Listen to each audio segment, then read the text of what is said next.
Hello, everyone, and welcome back to The Dive, Season 3, Episode 5. I'm Azael, joined by Kobe and Huni today. Thank you for coming. What up, boys? Hey, first question is, how was the cooldown yesterday? Super fun with, a couple days ago. I mean, obviously, I got first places for my Scion driving. But at the same time, I showed to people how bad was my Yasuo skills. Yeah, you won the Scion Speedway, but you lost the Scion game. I feel like I focused too much on the Scion, so Yeah, it happened. I've been just playing too much tanks. Gotta Yeah. practice the Yasuo No, up? never. No, never? Never. Not a Yasuo player? No. I thought you were the master of every champion. Yeah, I'm just like, I just started. All right. Well, we gotta open this up to people who may not know who Huni is. He has played in all three regions: Korea, North America, and Europe. Did well in all of them. And the first kind of question is, why did you return to North America after making it to World Finals in Korea? What were the things you were weighing? Obviously, it's like, as I said a lot, but it's like the reason behind I returned back to NA was like I did pretty well with the Emeralds at the regular seasons, but still as a result that it's like I failed it. Like comparing how I did well like in Europe or like in LCK, I went worse. Like I dominated like regular season, like playoff, I did well.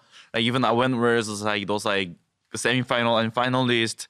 But as soon as I hit the NA, this Playoffs. whatever. So it's like I wanted to try hard as much as I can, just challenging myself to be winner of the NA LCS. But it's been pretty tough. It's been unlucky. Unlucky start. Playoffs is probably looking good from where you're sitting right now. But a lot of people like to talk about what they perceive the differences between all the different regions to be. Everyone has historically talked about, Korea has obviously been the strongest region overall, and then Europe versus NA. What do you think the real differences are, having played in all these regions, between them as far as competitive play? Because as you say, in Europe, you made it to World Semifinals. In Korea, you were, an MSI champion. You made it to World Finals. In NA, why do you think you haven't had as much success and kind of?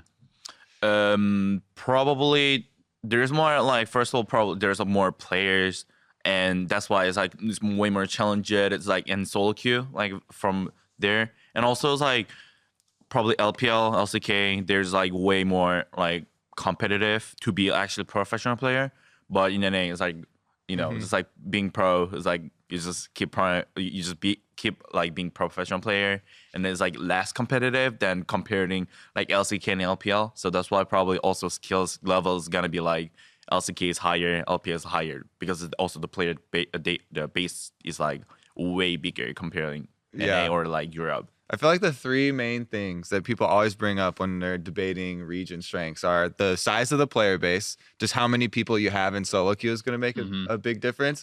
But also people always bang on like the competitiveness of NA solo queue and how, people may not take it as seriously.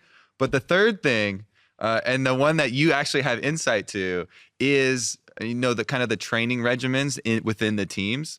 And, you've been on teams in all three, and you've been on SKT, which is like one of the premier ones, the meme of the Coma belt.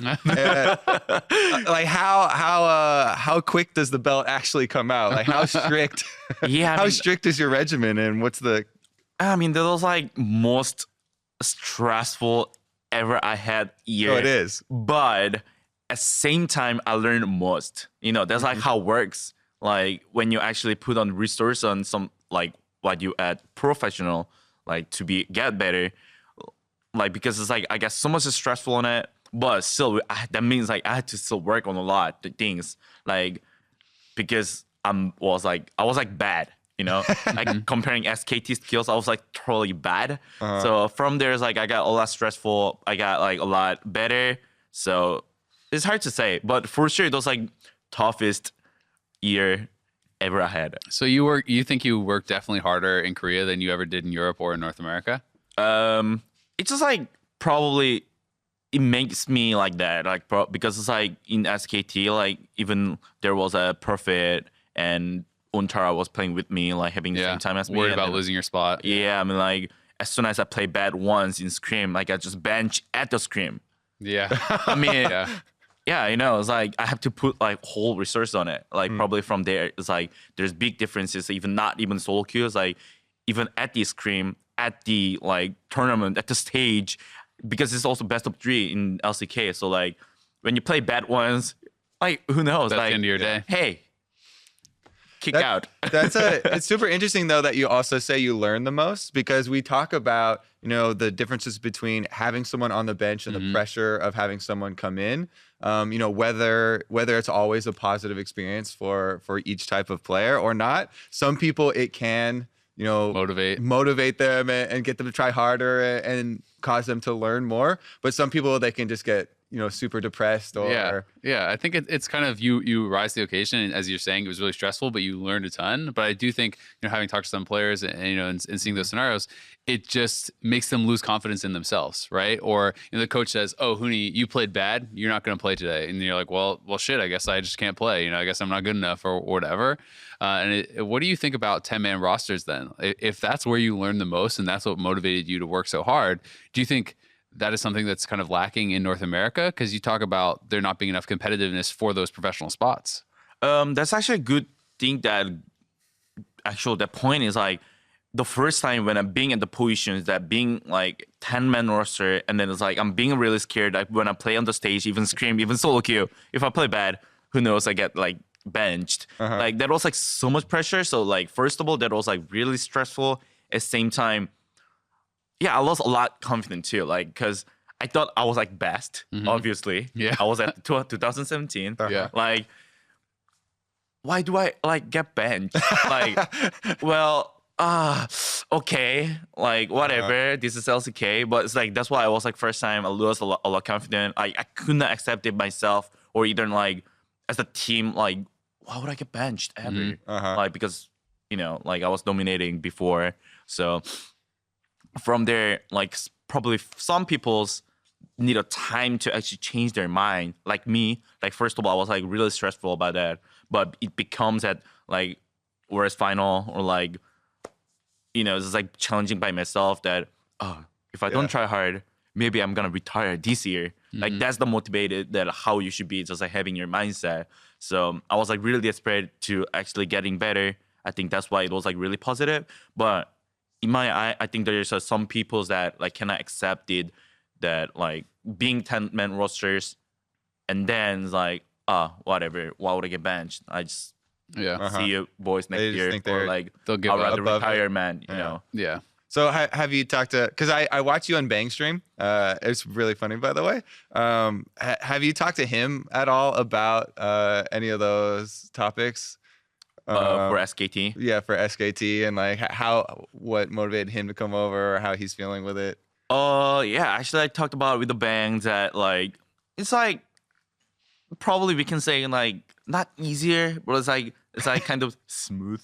It's more like it's like more like confidence and like comfortable, or like you have more like kind of free time too. You're not like, worried that someone's gonna take your spot as obviously, much. Yeah. And probably there's like it's less pressures, but it's just like also you get stressful that you've been playing with the like best teammates, and then it's like it becomes like you got positions that you're here for as an imports, then you need to be like 1.5 times better than you're the carry in any LCS. Yeah, you're supposed to be slamming every game. You're not supposed to be depending on your teammates anymore, because you're the world finalist, you're the world champion, you're the MSI champion.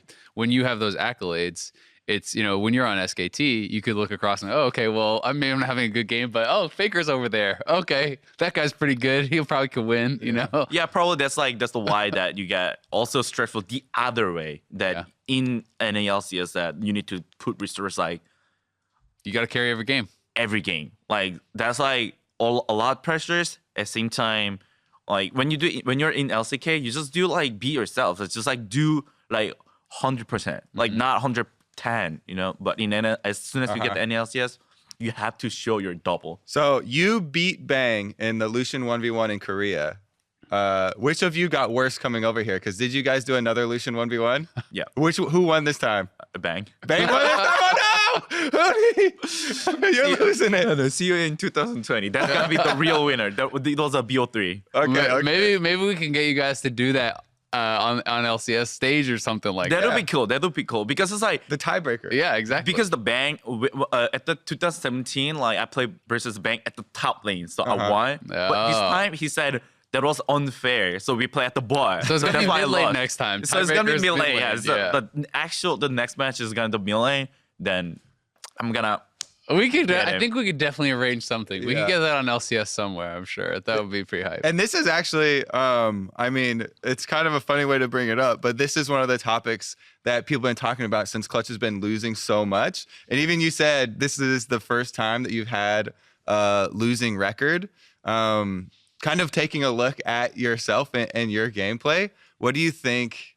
Like, what are the biggest issues, I guess, right now? Yeah, the biggest issue is right now the player, like as a team, like we're not like really, we cannot say it's like we're better player. It's like, so we just gotta be like be more patient for the time that our aiming is like, first of all, is like these positions, like going playoff at least, and then probably we need more time to actually communicate better, because right now it's like I feel like our teammates also are not really like comfortable each other, so we gotta like make it better, and we don't know like each other just as individually what we should have been like job in the game. So it's like it's really hard to tell like to someone to do it, you know, like from other people. So people we should know is like everyone should know we should realize that what we should be doing like as an individually like more Yeah, that's a super interesting and like very hard thing to tackle about teams is if people don't have like think about the game in the same way. That's something that like Double was talking about for Team Liquid. Yeah. They all kind of have the next steps planned out because they all think about it in the same way. And I guess that is more of like a difficult task for the coaching staff to try and get everybody on the same page so that you all react in the same way. Because that's one of the most important things is communication, and everyone, even like you're saying, not having to tell each other, oh, let's do this now, because everyone just sees Dragon is coming up, or, you know, some very simple example, but, you know, prepping for that and vision, stuff like that. Yep. Even being like for the Dragon example, right? If people don't know that at X time you have to base to get ready for Dragon, if the other team is there even 10 seconds earlier, they already have full vision. You're face checking and you're dying. They're getting the Dragon, right? You know, so those kind of things are huge, as you say. And we've heard, you know, even Medios, you know, him talking about that, and you know, times where he has struggled a lot between his coach thinking that they should play one way, him thinking he should play one way, someone else thinking they should play another way. It does become pretty complicated, I think. All right, so if we play a game, Coach Huni, and you're taking Clutch, this 2-6 team here, the number one thing on your morning checklist for everybody wake up for practice is we're practicing communication or you know, objective control. Probably for now is like, for now I think our mindset, we gotta just like keep our mindset is like we can be still being the playoff. It's like Okay, It's early. yeah, keep everybody motivated. You guys are 2 games out of playoffs. pretty much. Yeah, I mean 4-4 is 5th place, right? That's a tie for 5th. You guys are 2-6, so you're tied for last right now, but that's 2 games behind. Like the spread is not very big, so anyone can still make playoffs. It's like we didn't even play half, so that's a good thing that we gotta go over it. So like for now, is I think we gotta obviously practice as a practice in gamely. It's like a lot need to work things to do, like communications, get used to each other a lot to play more games. So for now, but we gotta keep our mentality that is like there's keep positive and we can keep make it the playoff, and that means like who knows, like maybe we can even go MSI. Like Yeah. let's try out. So beside team problems, the community and people have been somewhat critical of you as far as like everyone is used to you dominating so much because you were in Europe, you go undefeated, you go to World Semifinals, then you come to North America, it's 17-1, then 16-2, then your World Finals in Korea. Now you're 2-6. Even last split. At Rift Rivals, everyone was expecting, myself included, you to just be slamming Wonder and dominating, right? And it didn't happen. What would you say? Do you think that this is just like a bad streak for you? Do you think you're playing worse? Do you think it's about the meta? Do you think it's about the team around you playing differently? What is it that has stopped your kind of huge streak of domination? As I said, like all of this split. Actually, I was like trying to help my teams because it's like in an LCS, it's like I keep failed at like what I did. Like by myself is like maybe I was like I thought that is like maybe it's not works with well. It's not like probably fit well with my play styles in an LCS right now. So that's why I was like trying to do like new things. Probably some more likely that's why it's like not being looking dominated. And also definitely we're playing as a team like worse than enemy team. I'm not like really playing that well, like not like at the best comparing enemy top laner because it's like right now it's like there are a lot like rookies players that like being really good, like their performance is really fine too. So it's really hard to I really like how you always are searching for some new pick or some new solo queue strategy. Me too. I'm bored of all the Urgots and Scions. Most recently, and top lane right now is actually super fun. Yeah. Most recently, you had the super famous Zillion top, no farm, going spell thieves strategy, trying to harass them and kind of get around the structure of top lane even. But you're also famous for the Lucian top in playoffs. But I mean, just the fact that there are more doors open in top lane right now is super interesting. I always like it when you can try and bring out that surprise factor, right? I know Azael is super into that as well.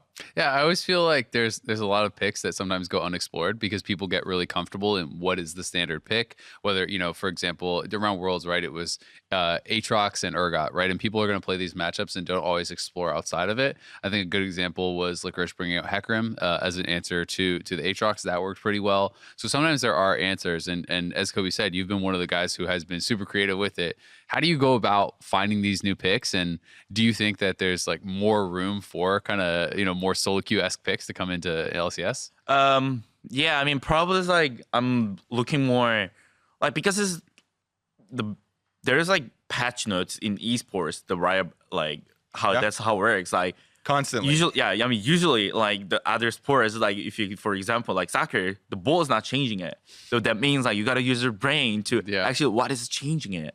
Like you got to keep eyes on like patch note. I think that's like good things. Like actually just use your brain. Like smarter person will win. Reaper has the same coaching strategy. Use your brain. Yeah, the smarter person, no matter what, they will just win. Like also that's one of the part of the research you're just putting in. Like that's also part of the hard work. Just use your brain, think about like trying to managing it, and just try out. Like actually, you're just putting like you're just probably sacrificing like one game, like few games on like just normal pick and just try out. Like that's also that could be high risk and also high reward. Like that's the things that like, you gotta take it. But like who cares? I'm just being Huni, Exactly. One of the biggest conversations we had famously after the Lucian top thing is of course the possible pitfall of you're trying to look for these new things, but you don't want to share too much. So you practice it in scrims and okay, you smashed like 5 teams with Lucian top in scrims, but then on stage, it's a very different player because that those are the other players that are in playoffs, and it's you might have a wrong read on something like that. I guess that is the drawback of like the secret weapon strategy. Yeah, I mean the fun thing was like my Lucian top at the Emeralds, the win rate was like 90% something. And scrims, it was like pretty insane. But the 10% was on stage. That was like the percentage of the win rate. Yeah. But still, I play on the SKT though. Yeah, you guys remember it? I play. Yeah, even though I won versus Koma. Into Gangplank and stuff, right? You were playing. No, I played versus Cannon. Oh, it was Cannon. Oh, okay. I even solo kill it. Oh, yeah. It was under the Koma belt. That's awesome. So why do you think more players don't experiment with it then? Because like, how do you go about convincing your team to let you practice some of these picks in scrims, right? Because a lot of times I talk to players and I'm like, well, what about this as an answer? They're like, yeah, that's probably pretty good, but my team doesn't want me to play it, or the other team doesn't want me to play something weird, right? So you come out and you say, okay, guys, Lissandra top is really good right now. And so they say they play one scrim, and then the other team just bans it because they don't want to play against it. Like, how do you deal with that? Kind of, how do you go about convincing your team to let you practice? Probably I'm pretty talented. That just like playing just like new champs, like picking up like Salas, like or like when it's got remake or like who haven't played that champs is like I'm pretty talented that just like get used to one champions like really fast.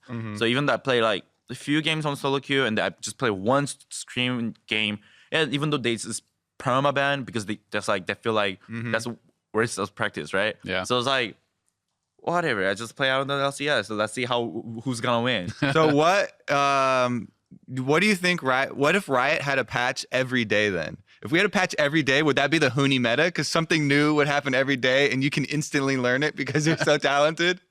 Pretty much. That would be the age of Huni. But LCS would be just coin flip. Yeah, because I mean, your whole team has to be able to learn the new stuff, right? So it's not just about one player. But yeah, that's definitely something that I'm always hoping for is people bringing out more picks, because I do think that we've seen it for a long time. People said, "Oh, well, solo queue has no relation to pro play, and those picks don't work just because it works in solo queue." And we have seen more players over the years, I think, bring stuff in from solo queue that is successful for them. I think Viper is a good example. You know, he's obviously was known as a Riven one trick. He obviously can play other stuff now too, but he has had success on stage with his Riven back to back now, winning games on it. And I always feel like there's more picks, like solo queue counter picks can work. Your team just has to be willing to play around it, right? Because I feel like most of the top lane counter picks are things that you have to play more aggressively, and then your team has to be willing to actually protect you so you can play it aggressively.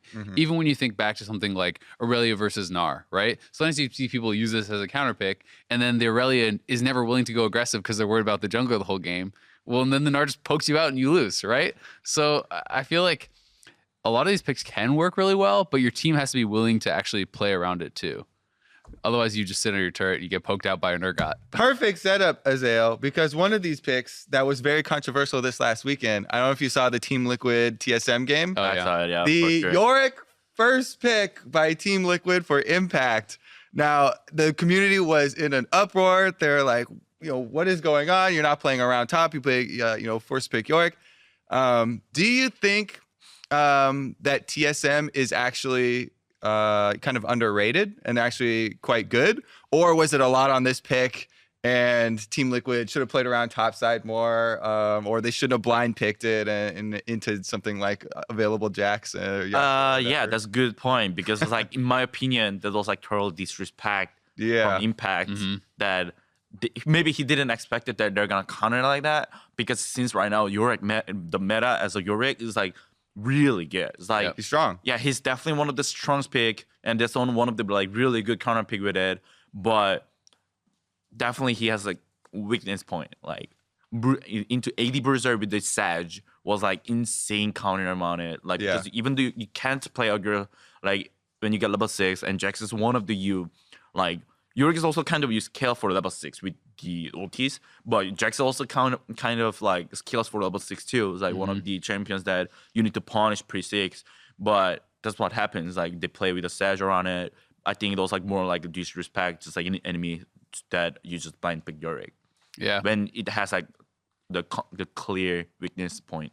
Yeah, I mean, I think blind picking Yorick as you said, is really good as a counter pick, and I think even just if a lot of that stuff was banned out, things like Jax and Yasuo, even I think Renekton can be really hard for it. Kled can be hard for it. There are picks that can beat it, but it does really well in so many matchups. But I was just disappointed. I mean, I think TSM, to their credit, played great. I think Acadian did such a good job tracking Smithy and actually punishing him in the early game, and they played amazing. But that being said, I think first blind picking Yorick is pretty troll. Then the fact that once they did that, the only chance I think Yorick actually has is early game against Jax. Jax outscales you hard in the 1v1, and it gets to a point where Jax, when he has enough items, actually just pops Counter-Strike and kills your ultimate, and then you have no way to fight back. You can't fight him without your ult out. There's actually no chance. So the fact that once they did this, they didn't even try to really gank top or play around it, I felt like was just kind of dooming Impact to losing, because Cadian was coming multiple times. Thresh roam top guy's flash. Cadian comes and kills him.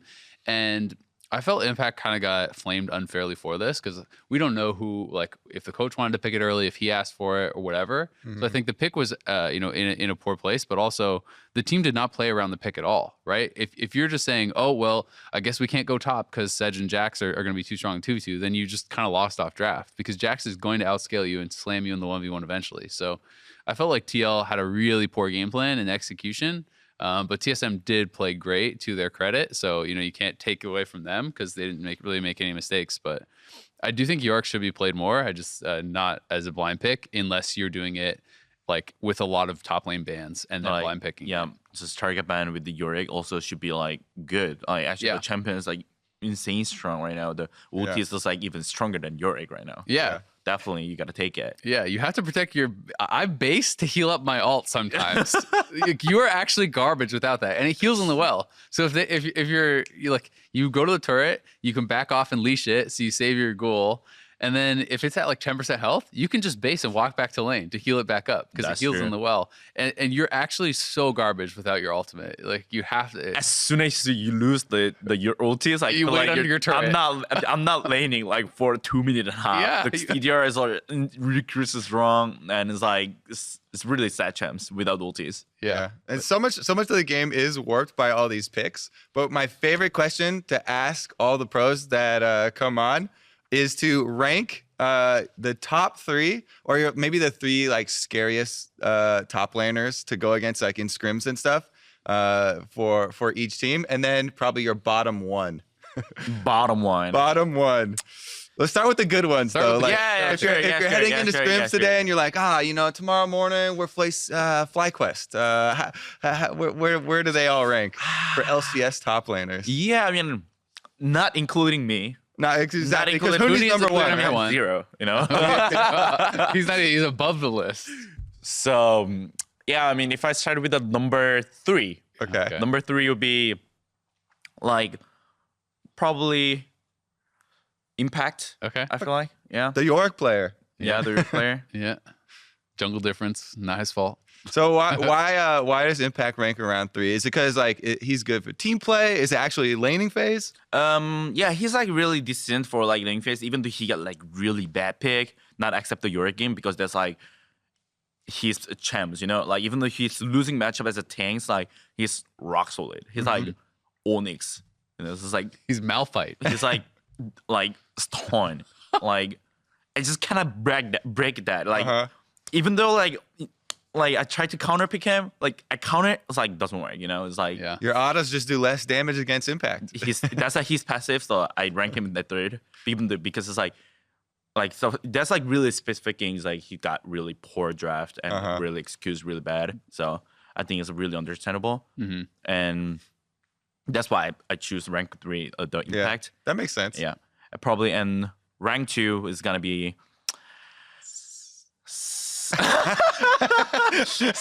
well, who's that? Someday? Probably Viper. Okay. Oh, Viper? Nice. Yeah, he's been playing pretty well. Yeah. Oh, that's so okay. I mean, even if he won, I mean, at the moment, just like probably this is like for just like for this current season. Right now. Right now, it's like since like FlyQuest is like pretty high rank. It's like 3rd rank right now. It's like their 3rd. Like it's pretty weird. Like if you see their rosters right now, it's like the one is like your boy Turtle, and Poe Belter, your old teammates. Kind of, yeah, but definitely they were. Well. I mean, definitely they were not the best like last season, like last. Yeah, I mean, I thought they would be one of the worst yeah, I mean, that's what I thought too. Like I expected that FlyQuest was going to be like worse than this, but the point is like right now is like Viper is actually, even though he's rookie, he's been playing pretty well so far. Yeah. So that's the point is like I ranked him like higher because it's like even though he's like rookie and even though he has like not optimal teammates, like he's been pretty doing so far well. So that's why I like that. We always get an higher. Interesting answer. This. It is really cool that you say that because I remember when we were talking in our preseason rankings, we were talking about, okay, well, what would it take for FlyQuest to do really well? And I was thinking, okay, well, Viper's going to have to play really well, and there's so many good top laners. I didn't think he would be able to be good enough for them to be a top team, and so I ranked him really lowly. And he has really shown up and been very good. And it's cool also that 2 of their wins are with the Riven, right? He won everyone's respect by picking Riven. I think he's not going to get to play much more Riven though. I think people are going to start banning it. Yeah, I mean that's got to be one of the like big advantages right now. It's like there's a lot of OP, and at the same time, if you have to ban a Riven, that's gonna be like a lot of pressures, obviously. So it's gonna be like for a team that is like getting pressures like a lot probably. So who's lucky number one? The best besides Huni. Best besides me. Yeah. Probably I would rank the. Somebody's not on the list. You know, most people would say, "Look, wait, yeah. don't spoil. Yeah, probably rank one is gonna be like Ricorish. Okay. He's doing doing really well. Yeah. And Expected. yeah, I mean, I'm kind of sorry for like Broken Blade, even though he's playing pretty well. Like right now, it's like, but like we will have to probably see more. Like Ricorish is just playing pretty well, and yeah, I mean, definitely he's just like. Also, even though he's got like same things like losing matchups, he's been pretty well and doing super well and whatever. He just like really like I think he's like he can just play also like whatever he wants to like as a team. So I think it's pretty good. All right, you don't have to do this, but is there one player where you wake up in the morning and you're like, all right, we're scrimming this team. I don't really have to wake up at all. It's fine. I'll play half asleep. Like, who's that player? You don't have to do that one. I mean, yeah. I mean, let's just go for Right. you know, like the my old friend. Okay, here we go. No. Okay, so we don't have to say that, but what I will ask you is, where does Someday fit in on a list for you then? Because a lot of people talk about Someday as one of the best top laners in the league. A lot of people had been really impressed with him. I know he didn't have a great start at 100 Thieves, and they're not nearly as high in the standings as people had expected. But you mentioned three guys. You know, you have yourself up there, obviously. You mentioned Broken Blade, so that puts him at least not in the top 5, right? By my calculation. No, that's not really true. That's like right now it's been so far like. Well, it's just this season. I know. No. It's not like first rank is like. Definitely we can see it. Like the second is like it's fine too. It's like, but third was like really hard to choose it because like it's like Broken Blade is like Someday Impact is like it's just like my opinion is like when I versus like Salmon is like that's gonna be like toughest like the rank because like it's really kind of hard to say that like who's gonna be like just best by so far. I mean that's gonna be like no matter what the first rank is gonna be we're gonna see the end of the seasons at the who's gonna get just a winner at the Huni LCS. So you still see Someday as up there with all those other guys. Pretty sure. But it's like really hard to rank about it. Yeah, that's cool. So I have one more question for you. Then this is kind of back to an earlier topic when we're talking about you in Korea and how much pressure there was versus here and whatnot. One of the things that a lot of people do talk about is the longevity of pros' careers. Right, a lot of pros only play for a couple years and then they retire. And you never hear from them again. Do you think that there's too much pressure to have a long career in a system like SKT? Is the North American or European system better for that? If you're trying to be a guy who can play pro for 10, 15, 20 years or whatever, what is the kind of system that you want to see? Yeah, I mean also that's a really good point that for professional players, like obviously you don't want to retire as soon as you play 1 year and it's like gone. Like, why would I do it? So it's like I feel like the NA, the market is like right now the League of Legends is like way more like solid and like bigger too. So that's why it's like you can just like keep playing and being really fine. It's like you can keep your top. Like there's a lot of things that you can just beside of the like not only playing like just as a professional too. After after retire, you can just do whatever you want to. Like there's gonna be like streaming or like whatever. big futures. So like that's why I choose to like also one of the reasons is like come back to NA, like make my brand like bigger and maybe who knows like also like maybe I would like to do also like coach like casters like after like I retire. So that's gonna be like my goal. Like you're always welcome on the caster desk with us if you want to do a trial. You can just come up. You don't have to be invited to sit down. We'll have a try cast. Yeah, we can try cast. I like it though. You have a very unique opportunity right now, so you should definitely make the most of it. Yeah, for sure. I mean, I'll for sure do it. Like no matter what, 10 out of 10. All right. I think that is going to wrap up our section of the dive with Huni. If you guys want more Huni, you can catch them on Saturday. They're playing against Golden Guardians, who's going against Hanser. I think you're going to do pretty well. Good luck, though. Let's make it. Let's make it. That's Thanks the time so much, that man. we just bounce back. Straight winning all the rest. All right. Next, we are going to bring in Phreak. All right, welcome, Phreak. You are going to join our dive episode halfway through for patch and meta. And yes, I know I lost the bets this last weekend. We'll put these on. Time starts now, Kobe. Yeah, we're hanging out. I'll put this on after the show. We've decided actually that me and Mark are going to split the time because 24 hours is insanely long. So you're going to start my time now because I want to get out of here as quickly as possible. I'm not sure I actually know how to undo these yet. But you know, when I figure it out, the handcuffs are on. Since he's incompetent, I'm starting my time now. Yeah, no, the time counts. We're hanging out. But, by the way, for people who didn't watch this last weekend, on our countdown, we do the predictions, and there's a bet on the predictions. Whoever lost would have to be handcuffed to Phreak for 24 hours. The cruelest of fates. yeah, for me especially. And both me and Mark got it wrong. Yeah, I wasn't even asked if I should be participating. It just happened. I was like, guess I'm doing this now. I'm glad Phreak's always down. Go where I'm told. But for this show, for the dive, let's get into the patch notes because this is always a super fun, trying to figure out what's super strong. Huni was just with us talking about he's so talented. One of his greatest strengths is immediately adapting to patches and not having to play champions very many times before he gets it. Okay. Phreak has actually had access to these patch notes a little bit further in advance because he does the patch rundown. Me and Azael are just reading them now, but start us off, Phreak, with maybe your biggest impact changes for this patch. Biggest for me are the top 3 champions in pro play. Lucian, Urgot, and Thresh are all getting nerfed. Urgot's look pretty good. I know, Azael, you saw those and those really stood out to you. Lucian's are pretty small. It's mostly the 3-point W build getting hit.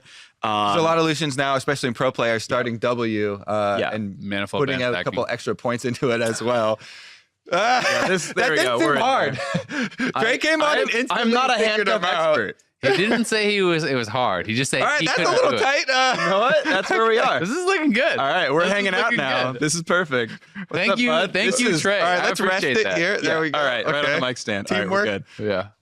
Yeah. Solutions those are pretty small. Honestly, I think he's still going to be probably 80% presence in pro. It means that Ezreal is going to pick up some of that slack as well and probably be 80%. Urgot will finally drop off number 1. Like he's 90% plus. Like there's only 2 champions above 80 right now in pro and 9.3. So I think the overall balance is pretty good outside of Lucian Urgot. Those two are gonna Lucian drop a little bit, Urgot will drop a lot. It'll be interesting too because Lucian has really high presence, but it's mostly in bans. Right. So this could actually, these nerfs might actually get Lucian played more in pro play, as funny as that is, because he may drop off the ban priority a little bit. I tend to think that, I haven't spent a ton of time thinking about these Urgot changes, but those to me looked like Urgot is actually just dead and gone from the game. So the Urgot changes were his shield at level 1 goes from 60 to 30, and it costs 20 more mana. The mana cost is flattened across all ranks. The rank 1 Q cost is also 20 more mana. I think that you will just be out of mana in laning phase. There may be a time where we increase the baseline mana cost of a champion this much, but I've never seen multiple spells increase by this much at one time that I can recall. So I think these changes are actually massive. And since you're maxing Q, you're not going to have multiple points in your W for a while anyway. At least that's almost always the skill order that you're going to go. So cutting that in half, I think, is pretty significant.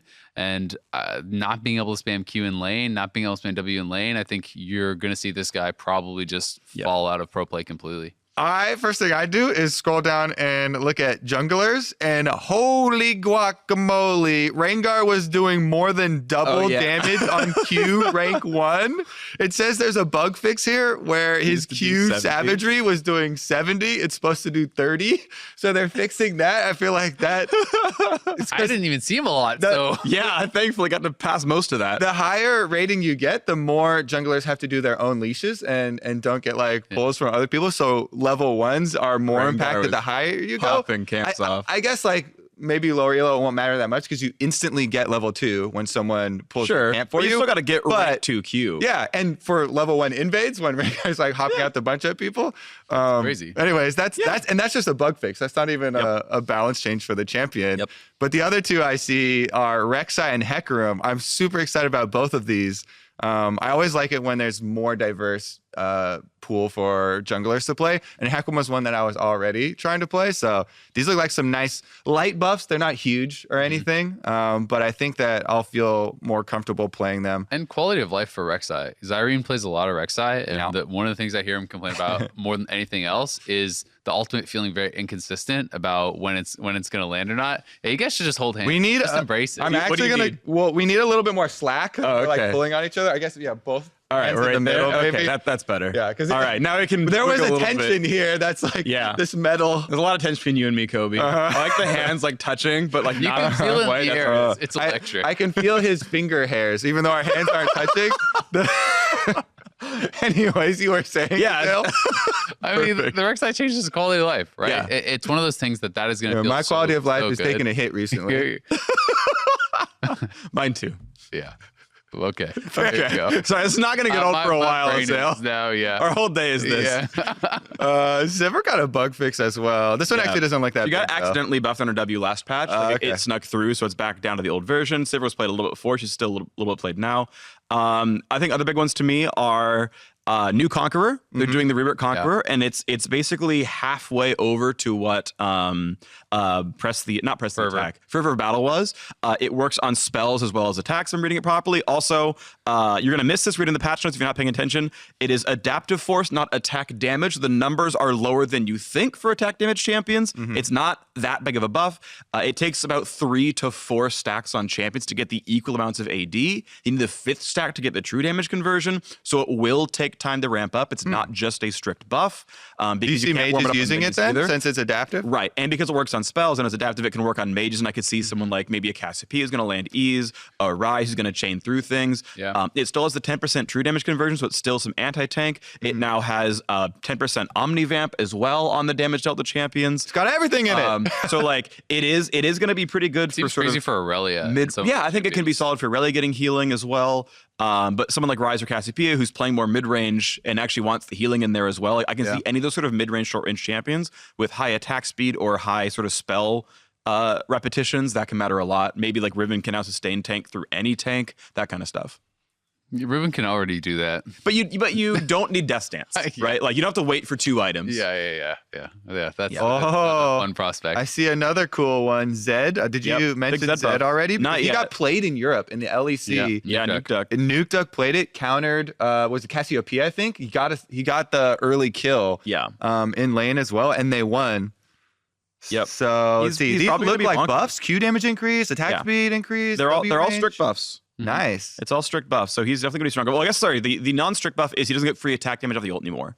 And that will matter in the late game. Like, certainly his scaling's up a little bit, especially his laning is definitely up. His split pushing is up from the attack speed. Not getting like 30, 40, whatever free attack damage at some point later in the game will matter. That is going to be relevant at some point. So we'll see how it shakes out. It does kind of lift that burden of like, I need to go down bottom and kill this AD carry. Yep. Or else I'm not getting full value though. So that's kind of cool. It does open up windows for him. I would be super happy if we started seeing more Zed and Fizz, assassin counters mixing up the meta a little bit. Yeah, I mean, it makes laning phase a lot more explosive, a lot more interesting. I think when you pick a champion like that, you're not just going to sit and try to farm even against a Cassiopeia, right? Like you have to do something and actually play aggressively, try to get kills, try to snowball. And as you say, it opens it up against maybe a more diverse cast of champions because you don't have to feel obligated to killing off an AD. You can be ulting the mage every time in a fight if that's the most effective target. So that sounds pretty cool to me. But yeah, I mean, the biggest ones I think really are the couple competitive ones. The Thresh one I think is also worth mentioning a little bit. They're adding 4 seconds on the Q at level 1. So 4 seconds extra cooldown on the hook. The mana cost is also going up. I've got to say, I'm kind of disappointed by that buff simply because, so I know Thresh is a very strong pick right now and is considered the kind of top pro pick for support right now, but it's such an interesting skill-based champion and he doesn't at least feel to me to be oppressive. Now I'm not playing on an LCS stage against these guys. So the people that I'm playing, who You're also playing low yellow, so all the I'm in now, Kobe. And everything. That's true. You could have been catching silver you. last season. No, but I just think that it's such a fun champion that I'm always less okay with nerfs when it's a champion that's exciting to watch, right? Okay. You know, I would always rather have a Thresh be the high presence guy than a Braum, or an Alistar, or a Tom Kench, right? So for me, I'm kind of bummed about those, but hopefully it doesn't actually really. You know where to send your slightly bummed. It's all letter. Jat's fault. Yep. Every change. At TSM Jat on Twitter. Sorry, at Riot Jat on Twitter. Wait, he's nerfing Hakuho directly. The TSM counter. Yeah, Hakuho's a TSM counter. It's Oh my perfect. goodness, he's a genius. He's a genius. For what it's worth, though, I will say I don't think these nerfs are very big. Just again, for context, Thresh is the number 3 champion across pro, and I agree. Like, I would rather see Thresh every game than Karma every game, etc. Like, don't get me wrong. Yeah. But this is a champion who goes coin half the time anyway. Even in pro play, you max Q first, so that cooldown goes away by level 9, which is not instantly in pro. You lose a lot of XP by roaming, but this nerf is smaller than, for example, Urgot's. Yeah, and it's not even intentionally close. so. Don't get me wrong. I mean, the mana basically doesn't matter at all, especially for pro, where they're not actually using hook nonstop because they're sitting on the ability for the threat of the ability. Yeah. All right. Any other notes catch your eye before? Nothing. I think that's about it for me. I mean, we'll for see. solo queue, Yasuo nerfs is nice. Yeah. He wasn't seen that much in pro, but was viable. Yeah, and actually, Yasuo was more banned and more picked, I think, in a lot of the other regions. I was looking at a couple of the other ones, and they had a lot more Yasuo bans. Teams were worried about people picking Yasuo with all the changes to crit items.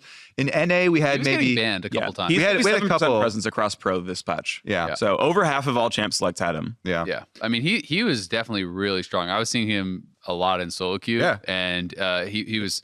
Especially because I'm playing a lot of Yorick. I think he's the hardest champion in the game to play against is Yorick. So I've been perma-banning Yasuo. Just get that out of my game. Yeah, he could go with the new Phantom Dancer. Then you don't have to go as defensive as like Sterix Gage and you stuff. can't anyway, but yeah.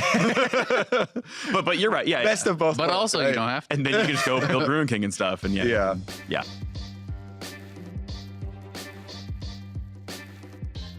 So you guys kind of touched on TSM, but that was when I wanted to start this LCS discussion. NA talk with, basically. We bring on Phreak a lot of times, because we love chatting with him. Me too. And we love his presence. But also, for the hot takes, one of the biggest discussions was this Team Liquid TSM match. We talked with Huni about it a little bit. And he was definitely like, yes, the York matchup, warps a lot of it. They didn't play around it. And it's a lot of kind of hubris on Team Liquid's part to first pick that. Yeah, disrespectful. Exactly. When there's so many things available for TSM to counter with, and they did a good job jumping on that opportunity. Jack, before the weekend's game started, tweeted out that TSM are underrated. They're going to smash Team Liquid, and they ended up doing it. Do you think that Jack is right and TSM are headed to the top right now, or was this just more of a Team Liquid did their bumble and draft or whatever? I mean, a bit of both. I think TSM they are far better than the record shows. Every time it's like, wow, why are TSM players, two? right? Whatever. No, TSM are legitimately really good. They had a couple of awkward losses where Sven inted on accident or on purpose. That's always awkward. But when you're star AD carry, Broken Blade dies now for more than free. Sven. I mean, but I can just remember the clutch one sticks in my mind so much where he ults into on Kaisa into Elysium with stopwatch and just dies. Also, and then Donate wins the team fight, right? Phreak looks at the AD carries. Yeah. Also, I look at Sven more like a Broken Blade. Yeah. I mean, TSM's actually really, really good. They could easily have been 6-2 right now and tied with Cloud9 with just Sven makes one less mistake in 2 games. One less mistake in those so games. put it into context. I'm curious, where do you actually see them then as far as how good they are? Because you say way better than their record. Yeah. They're tied for 4th. Sure, they're tied for 4th. They're one game out of 3rd. But they're also a better team than 4-4, right? Yeah. So they're the next one I think is Echo Fox or something like that. So they're probably going to go 5-4. CLG. I think they'll win against them as well. So I would put them as probably a 7-2 or 7-2 coming out the round robin, right? Tie with C9 in standings if they hadn't had those 2 mistakes, which that feels kind of revisionist, but I think they're a top 3 team. I think they have a chance at the title. I still think Liquid's better than them. I think Jack got lucky in saying that TSM is going to smash them and then being right. But I think they're right next to C9 there. I think they're better than FlyQuest. I like FlyQuest. They're probably also top 4, but coming into the season, I ranked TSM 3rd, I think. So that's slightly I above. think that's, I can't remember. Above where they second, are? Third, one of those. Well, I think we all had TLC9. Yeah. Right. But I mean, so I do like I have from everyone was talking about preseason and practicing and still all the way up through now. Like I do think it is a good team.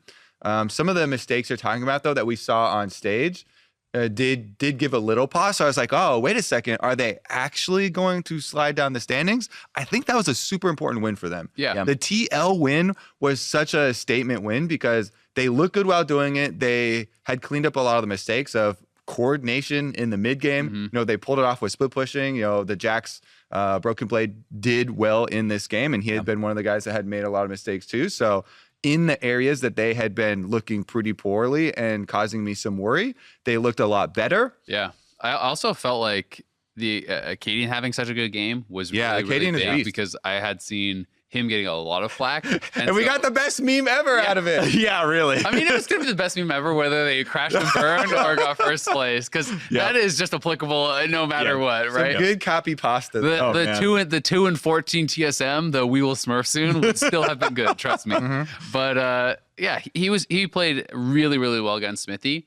You know, when I looked at that game, as we talked about earlier, there was lots of mistakes on the TL side, but on the TSM side, on the really positive side, Acadian completely tracked Smithy. He shut him down early. He pushed him off scuttle. He steals away his blue. He's nonstop stealing his blue. So Acadian, I thought, had a really, really good game, and I think that is certainly a good thing for TSM. I also felt like the Jack tweet. You know, in that, everyone talked about the result that he's talking about, but I saw that very much as just a supportive tweet of Smoothie or comment. Maybe it was on Reddit. I can't remember. Because the initial part of the comment is, you know, Andy is one of the hardest workers in the scene. He's going to be good. TSM's going to be great. Just watch. They'll beat TL, right? Andy being Andy Toss Smoothie. Exactly. So I saw that very much as hey guys, you know, lay off the criticism on Smoothie. You know, he's going to be good, and kind of supporting his old player too. So I don't know. Maybe he did really truly believe that they were just going to blast TL, and they've been popping off in scrims. But I also saw this as an owner supporting one of his ex-players. So either way, I liked the move, you know, and I thought that was nice of him. Fact by Jack. Yeah, Jack has always struck me as a guy who really fights for his players and really supports his players. And so it was nice for me to see that even though Smoothie's no longer on their team and is their competition, it still felt like, oh, he's still in his corner. So that felt kind of really cool, like genuine, just to actually see that happening. So more respect for Jack. Especially since Cloud9 has so many players that still float around the LCS after they leave Cloud9. It's cool to see. I have to say, one other super interesting fact for TSM that Paul put in our document, they are currently on a 1,407-day win streak versus Counter Logic Gaming. That's absurd. It's El Clasico no longer. That's insane. Because you think back and you're like, yeah, you know, it's been a long time since CLG beat TSM. 1,407 It's like 4 years. 4 years. Yeah, that's ludicrous. That's insane. And the reason it's in there is because they're playing them first game this weekend. Jeez. That's actually absurd. That's actually absurd. I do have them favored. Like if we did predictions right now, like I just default to slight percentages or whatever. TSM, sure. I would favor them. I do think that CLG have been looking better though.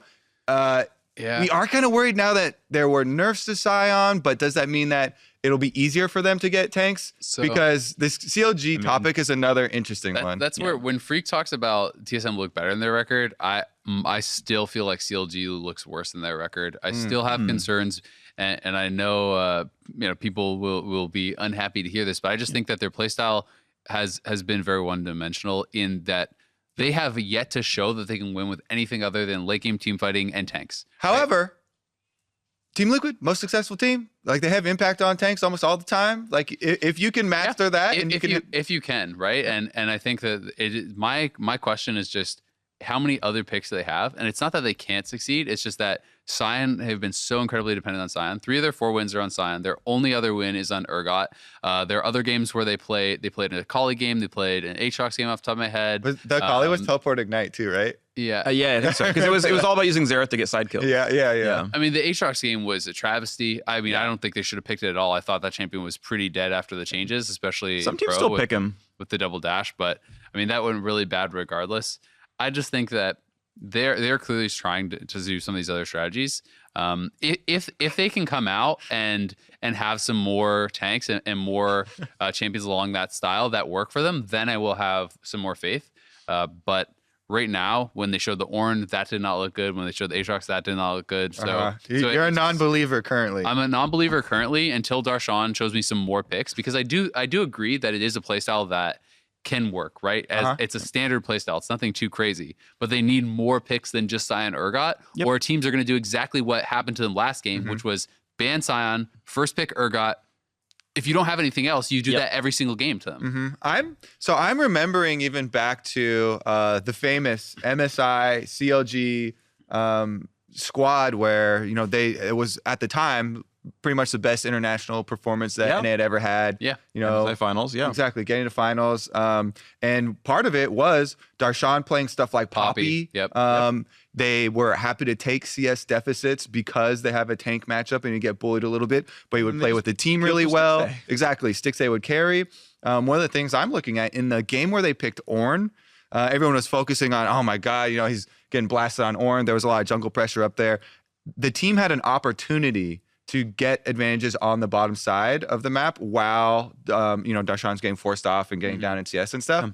And they were unable to do that. A couple times they had to pull off because there was vision. A couple times they didn't go for the tower dive or whatever. But I do think that people should it should be a holistic view, and look at what, if we're gonna sacrifice some area, what can we get on the other side too. My concern is just that I honestly think Darshan's laning has been so poor that there's very few picks that can hide that. And that's being harsh, but that's just me being honest, because when you look at that Ornn game, people do point to the fact that he got ganked, but he also gave up his flash. I think it was level 1 or level 2 by essentially being up on a minion wave as Ornn. If I recall correctly, it was against an Urgot. I may be misremembering, but either way, it was a matchup where he essentially had no business being in range to fight. Ornn's trading is awful. You don't even have the W shield anymore. His laning has just felt so poor that I feel like only Sion and Urgot have been able to really hide that.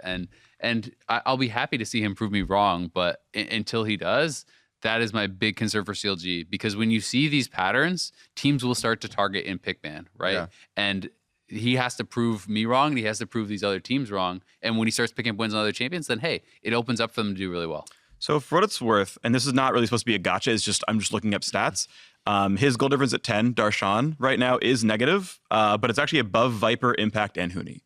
Now that means he's bottom 4, right? It's not like it's good, but he's not, at least right now, statistically, historically, bleeding CS and bleeding turrets. He's down a bit, and if my top lane is tank only, is minus 75, I'm cool with that. TL does worse than that, and they're fine. So to kind of Kobe's point, I think you can take one style, and I don't think this CLG is going to go make world semis, but I mean, you're playing NA LCS. Making playoffs is an improvement from last year. Go get 6th place, and you're at least getting something back for your fans. Go play your one style, have him learn Poppy and Maokai, and just camp for Stixxay, and he'll bleed out a little. Style is fine, but until he shows me that and he needs to know Poppy and stuff. Other champions, then I don't have a lot of faith in them. I do have to add this other technicality, since Paul put that stat in there, the 1,407 days. He also added in that technically CLG won single games against CSM. This is the match all in part of best of threes. Yeah, best of threes. So just in case people are going to get outraged, no match wins. Single games, but no match wins. They were part of best of threes. But yeah, I think that's pretty good for that matchup. Something else people are looking forward to, since FlyQuest is doing so well, Cloud9 versus FlyQuest is going to be exciting. And that's not immediately where people's minds go to when they hear these brands, right? But it was for Civil War. That's right. That's true. But with Huni actually on the show earlier ranking Viper as number 2 and Licorice as number one, this is technically by Huni rankings number 1 versus number 2 top laner matchup. So get hype. Yeah, that's super exciting. I actually am definitely in love with FlyQuest this season. They picked up some really, really good players. I'm glad Viper brought out the double Riven games. Powelter, he won a lot of fans, but that was great. I was so happy I got to cast that game. Powelter has always been a very, very good domestic mid laner. Hasn't quite been able to translate across the globe, but he's always been top 10 is his own joke. But usually, I mean, realistically, like top 3, top 4. Like he's realistically top 3, top 4 always NALCS. And like that's always really, really good. Turtle's got a bunch of titles as well. Santorin's got titles. Like FlyQuest, like are very Can't good. get comfortable. I can't. No. There we go. I think this is going to You work. found a spot for it? Yeah. I have smaller wrists than you. I'm actually fine.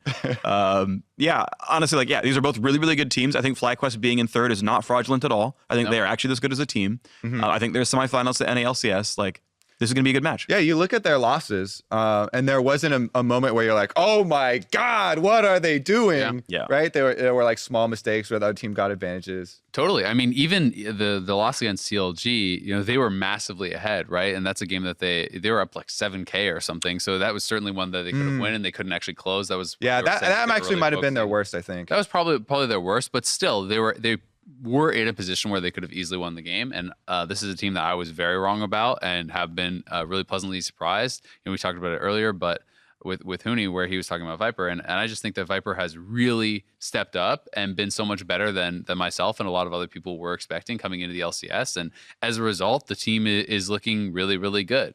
And I think it's cool that he brought out the Riven.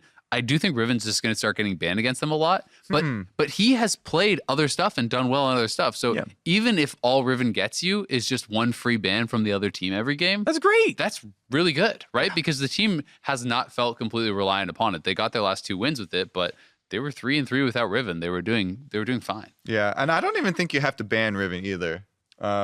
I think it depends. If they're going to pick red side and they're going to last pick for him, I think a lot of people are going to be nervous about him. And we've been seeing. I mean, He played it against Silas to counterpick, and he played against Sion just like, I can just out farm you. Yeah. And just The go whole to side team, lane. the whole team was like, okay, that was not the game to pick. He Riven. said that after both games. No, the first He game. said it after both games on Twitter. Okay. Yeah. Oh, okay. And then he's like, well, this was really not the game. they do have selection against Cloud9, and On Sunday, only one team chose blue side. And traditionally, everyone's choosing blue side. So they're going for counter pick. And if they go red side, I think we are going to start seeing Riven bans. Yeah. I think that's gonna be super interesting because this champ select has so many things you have to take into account. Yeah. With even just the top lane, Licorice and Viper, I think there's so much versatility there. Yeah, it should be really cool. And I know Licorice is definitely another guy who who wants to bring out new picks and wants to have those exciting picks. So the other option is, okay, well, if you have a matchup that you're really happy to play into Riven, you could try to preempt it or whatever. Is it enough to make you predict FlyQuest over Cloud9?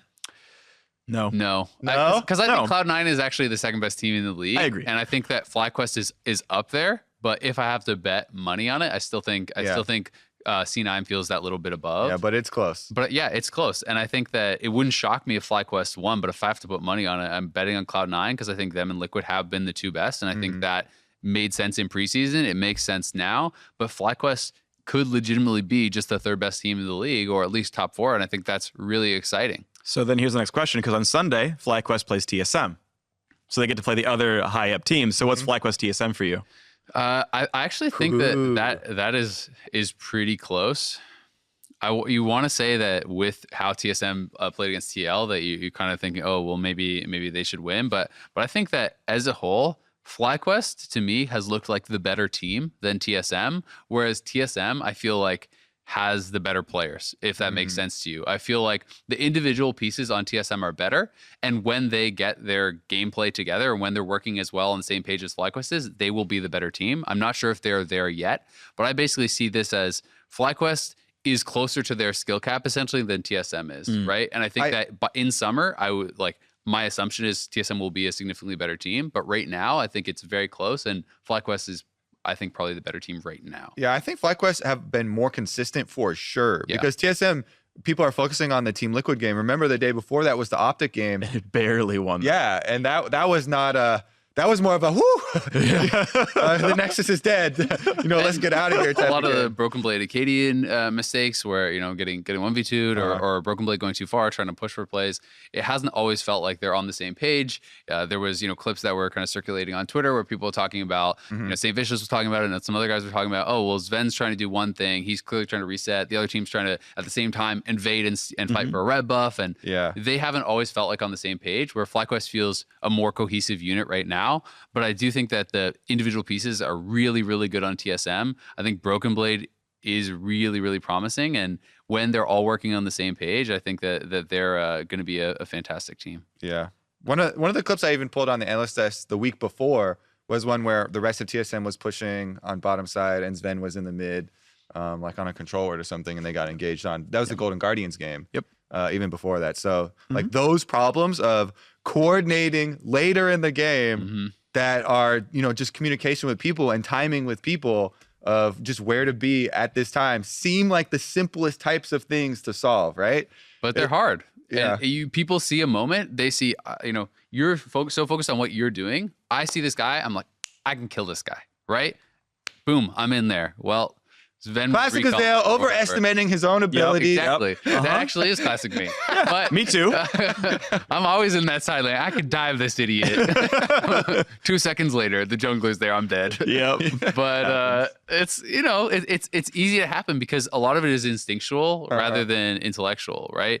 And it'll be interesting. But I mean, when you go down the line and you're looking at this piece for piece, who would you take, Bjergsen or Pobelter? Who would you take, Sven or Wild Turtle, right? Most of the matchups you would, I think Santorin is probably someone you would argue, I would think for over Arcadian. I know you're really a big supporter of Santorin and how good he's been doing. But in general, long run TSM, but right now I probably still bet on FlyQuest. Yeah, a lot of close bets coming up this weekend. Actually, both those games are gonna be hype. They could one of them away. that I won't bet against anymore is Rush. I give up. Last weekend, I was like, all right, they're dead. This time he'll it's lose. okay. It's got to break sometime or whatever. His never going 0-2. Yep. How'd that go? Did you say that like he's got? 64,000 Phreak or something like that? Yeah. It basically, it's every time he's lost on Saturday and he's had to win on Sunday. If Sunday's games were a coin flip, it's 1 in 65,000. Yeah, that's assuming 50-50 if you literally just multiply. But it's 100-0 because Rush is playing. But there you go. exactly. and we were like doing the predictions. That was literally High's reasoning for on the desk. Yeah, just like, no, this happened. He was like, yes, I hear everything you're saying. It makes sense that you're going to choose the other team. Yeah. But Rush is playing on Sunday. Yeah. Also, Rush wasn't the reason they won. They popped off in bot lane. Like really hard. Yeah. Honestly, though, the Echo Fox thing is... just turn off your brain, predict them when they lose. Yeah, I mean, how do you... if you actually analyze this team, though, and you look at the games, I'm thinking Phoenix looks great. Yeah. And this is a guy that they kind of shafted, right? They kicked him off the team, then they brought him back on the team, and now I feel like he's their best player. To me, I'm not sure if he's best player or not. I feel like he's still a little inconsistent. I think he does make some macro mistakes and like kind of some boneheaded ones. I think their bot lane is definitely a point of strength. Last time I think we checked, Apollo was like highest gold difference or highest CSD in the league for bot lane, and that's obviously Hakuo as well. They nerfed Thresh. Don't worry. Morgana's getting the rework coming out. That's going to be sweet. So Hakuo was already excited about that. I saw that tweet. So, I mean, they're legitimately very, very good bot lane. I think they're the longest standing bot lane in NA at this point. Yeah. They've been playing together for like 2 years. As a duo. Yeah. They switch teams around, but like they're one of the, if not best, actual laning bot lane in the league. Just straight up. Like they will beat any 2-on-2. Double of Corey today is like the only one that's really tight, and they play Saturday. Yeah. And like that's going to be like, that's going to sound crazy, but that's a close lane. I've seen it it's pretty interesting to me how Echo Fox is 4-4, because if you told me that at the start of the season Echo Fox was 4-4, I wouldn't have been shocked, but I would have thought it was in a very different way. I would have assumed that it was Rush having really big carry games, that it was Rush making a really big difference. I think Rush has been the worst player on their team. I think that's probably definitely easily. in at least some of the games. Yeah, I mean, he has not been, because at least compared to expectations versus where he has landed, right? I had really high expectations that he would be, one of the best junglers. They would have learned a lot on score. He had talked about how he improved a lot in Korea. He was very good before, but he said last time I was in NA, I won MVP. Now I'm better. I'm coming back. Yeah. So, I mean, Phoenix. I do think Phoenix has been great. I think his Zoe games were amazing.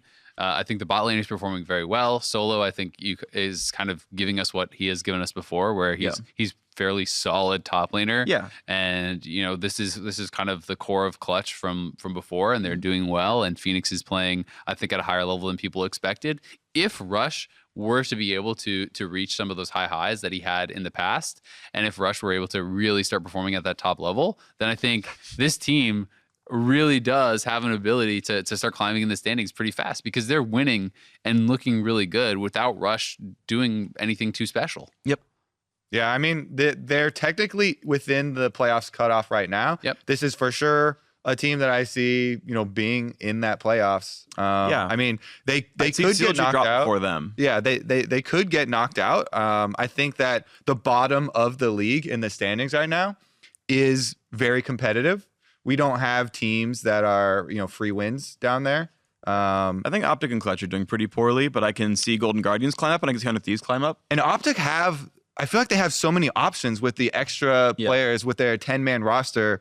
The other 5 members won games early on already. So I feel like Optic has a lot of options for mixing things around. And that's still like a team. If I see them on my schedule, I have those questions in my mind and I don't, you don't consider that a free win or anything. So what do you guys think about these bottom teams? Do you think one of these ones that are outside of the cutoff right now are going to move in? Golden Clutch, Optic. Wait, are 100 Thieves outside? 100 Thieves are outside. Yeah, And 100 Thieves. The thing with 100 Thieves, actually, their results are really consistent. Actually, they're like Clutch from Spring Split, where they beat every team below them and lose every team above them. Like there's no upsets at all. And they play Optic at the end of or on Saturday At to least end the it's round getting robin. more significant now. The more that they lose, there's more teams above them that they will continue. But if they follow the rule. Like Golden Guardians win is like the one that kind of lines up here at this point. Right? Yeah. It's like, and then they're gonna get their Optic win, and then it's like, okay, well now you're at 4 and 5, and like, okay, these results are all expected, but 4 and 5 is not good enough for a playoff team. So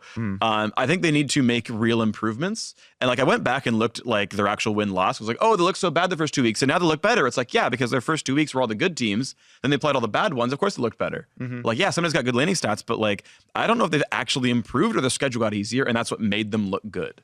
Because their win streak is all just like beating teams below them.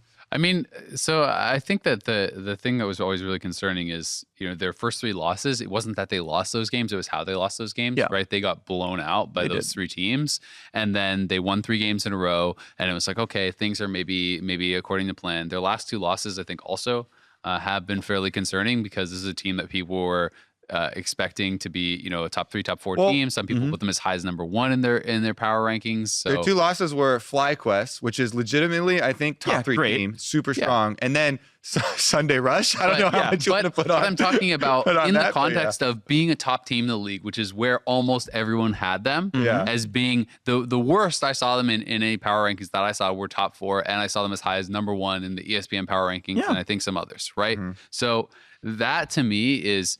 Yes, it makes sense in the context of the season, but you cannot lose to this many teams and be considered a team in title contention, right? So they clearly need to turn things around. I think as far as teams are on the outside looking in, which team will be climbing right now, I have more faith in Golden Guardians than any of the other 3 because I think that their last 2 weeks have been legitimately good. They've won 3 out of their last 4. Their one loss being to Liquid, in which they were the first team to knock down all the outers against Liquid. They were actually winning the early game and for depending on how you want to define mid game, they were close for a long time. They got blown out in one team fight. The game ended. Liquid is really good. Karthus getting nerfed. Yep. but I think Golden Guardians showing me that string of 4 games, I have confidence that they are again, probably a top 4, top 5 style of team. This should be a playoff team.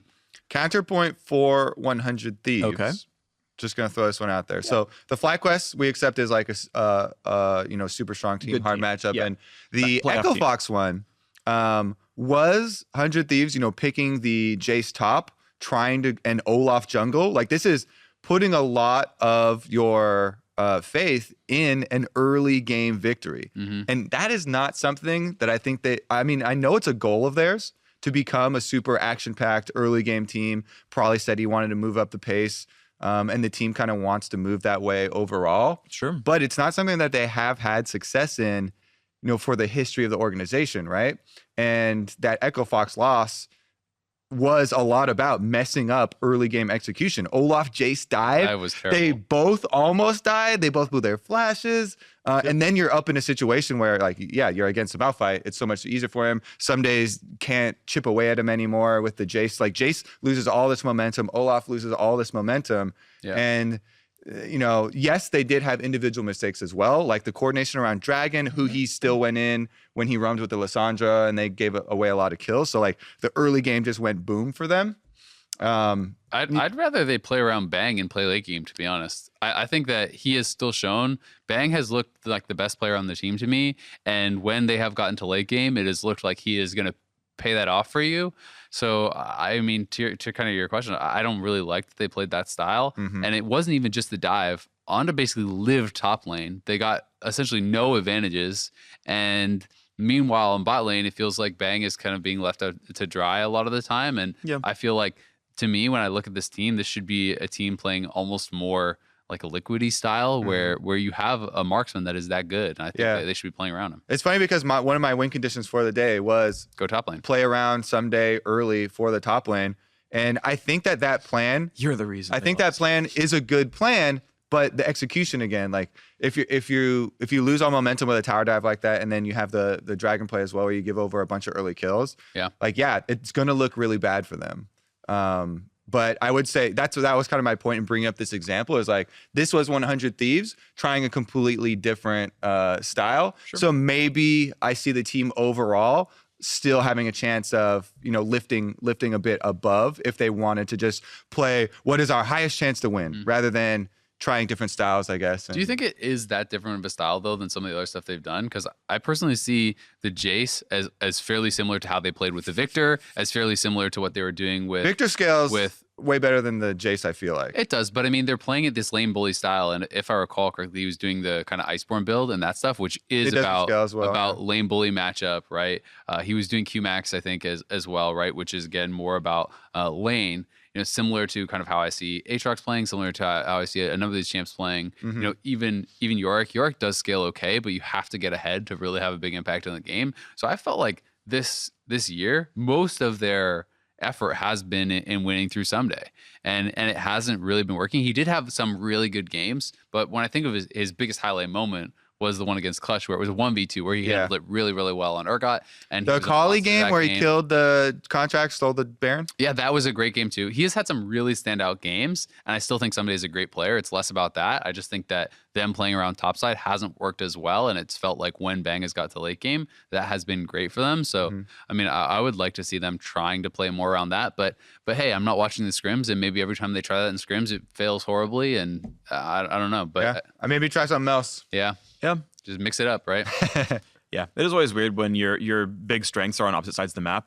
Like, it's you can't easily play through top and bot at the same time, compared to, say, playing through mid and bot, which is at least they're adjacent lanes and you can kind of snowball one into the other. So it is difficult, I think, to you have to come into the game picking a lane. Yeah. Generally speaking, you kind of have to. The one argument I would have is as a top laner, if your jungler comes top and helps you top, you can save your TP for bottom lane, whereas their top laner should have TP back to lane. Yeah. And that's kind of how you can pay that forward. But I know that is a specific situation. Right. And that does take more, you sort of feed through, because as soon as your Olaf shows top, they know they can take your bottom jungle, their bot lane can play up, you're going to lose a wave, you're going to lose a plate. Now they have more gold than you on the first, yes, you can do this. It slightly pushes back because the other team should be pressuring, right? It's the CLG point we were making earlier. It's like, well, if they're ganking Darshan, you should be getting things ahead for Stixxay, even if Impact TP's down later.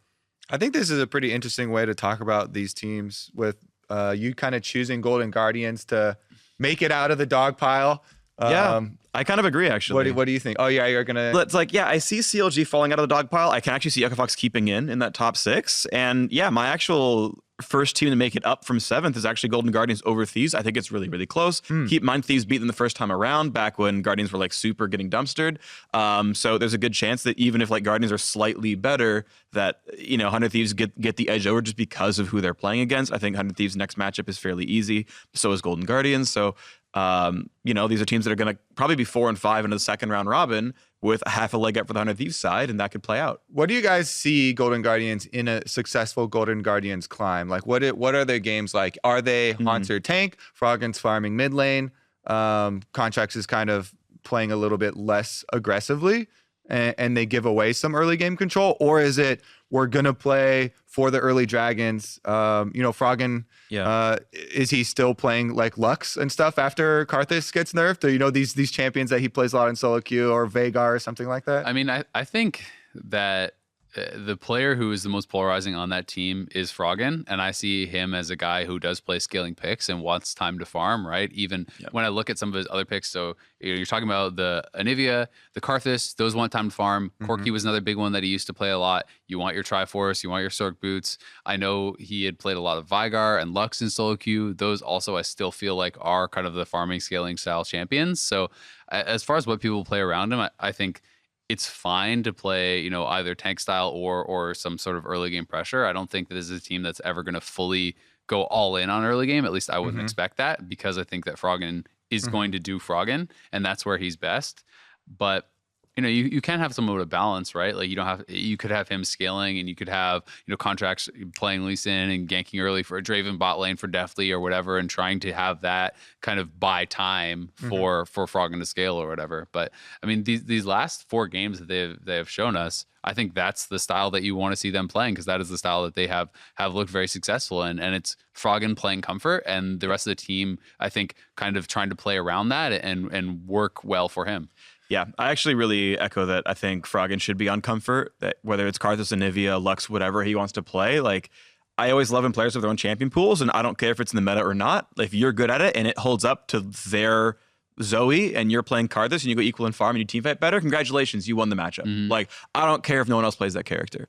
Froggen seems to be able to do that. He can farm out any lane ever and go equal. He's like minus a little bit of gold at 10 right now, but like within margins.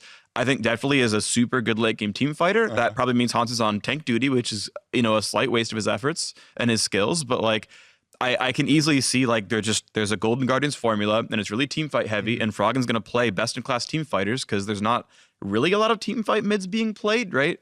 Like on the spectrum. I want to of see team some fight Vagar, mages. some beta cage action. Like Vagar will just like a hard Done screw is- over any team fight. Like, how are you going to play Aatrox into that cage? You just don't Especially do anything. when people do melee heavy teams. I think Vagar is really good into that. If someone wants to run, Sejuani, Aatrox, Braum, whatever, those guys have no fun against the cage. Yeah. That lane phase is going to be interesting though. See how Yeah, he gets through it. All right, last game. Who's your guy Very last coming out of the topic. dog pile? I did. I thought you Oh, were okay. Okay, you probably did. Yeah. Our last game. Choose your roster for Optic Gaming. Since you have access to all 10, they've been losing with the current one. Do you make changes? I already got my immediate answer. Yeah, I have mine too. Okay. So I think Meteos has actually been playing really well. I would leave Meteos in and bring in Asta. And I think Asta played really well when he Asta was with in. gate or with big? Uh, You flipping the entire bot lane around? I think you probably just swap the bot lane and try that. That is kind of what I would like to see, because I think that is the roster. Essentially they did that with Dardoch, and that is the roster that they got their wins with. I think Meteos though has been the standout in their losses since he has come in. He's had a lot of really good games, right? And I think that he has looked good. So I would kind of like to see the bot lane swap back and see how it works with Meteos. Yeah. Yeah, my initial reaction was going to be switch Meteos and Dardoch. Just make that switch and have the single shot caller in big. Like I'm still pretty confident in my read that Meteos is vocal and big is vocal, and they're not the same kind of player, and that's creating a lot of interference. So you need to only have one of them or zero, but never both. So why keep big over Meteos then? So I mean that was the other thought, right? Is I understand your choice as well, but I know for sure that like and maybe it's even you switch the entire bot lane as well, right? And it's go back to the week 1 or the week 2 roster that was winning games. Like I think if I'm just like, hey, gut check, just go back to the roster that won games.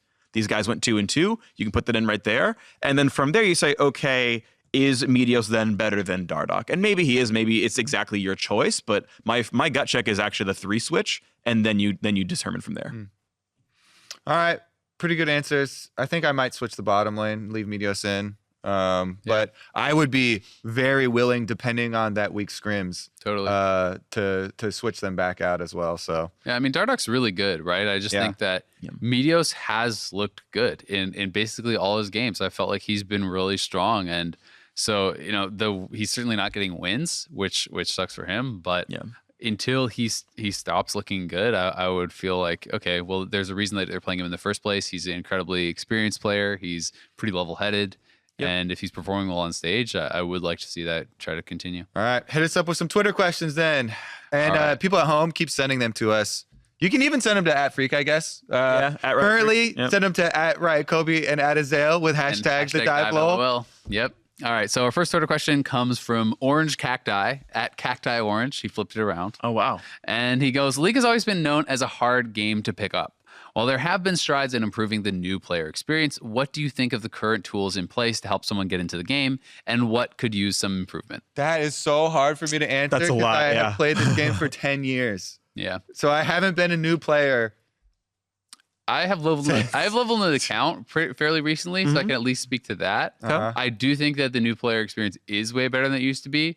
I played in beta. I never actually got to 30 and didn't really consistently play because I was still doing programming and other things. You have the icon, So, right? so Yeah, I will say that I thought That's the worst high five of all I time. was like, "What are you guys doing?" And I remember the handcuffs. That was visible. So I actually thought the new player experience was absolute trash in League of Legends yeah. when I first played it. I was coming from Dota, Uh-huh. and I had been jungling a lot of the time in Dota 2, so I was like, oh, sweet, I'll go jungle. And then I'm just dying to my first camp and whatnot because I have no runes, no masteries. And it's like, what the hell can't is even fix this Smite game? yet. This game is garbage. But so they have improved it a lot. But I do think that MOBAs in general are just such a deep and complicated genre because there's so much burden of knowledge. You have to know the builds, you have to know the champions, you have to know what champions do. Then even if you know every ability in the game and every champion, you have to know what combinations of items and champions are strong, who beats when, what. So I think that is really, really tough. And that's something that really kind of could use solving, especially in this day and age where there's so much BR and games that are like instantly accessible and easy to jump into. I think that is one of the challenge for getting people into MOBAs. For me, the reason I got into MOBAs is because my friends played it and they could teach me, right? But I think that if you don't have that, it would be really nice to see some sort of system that can kind of guide you through it.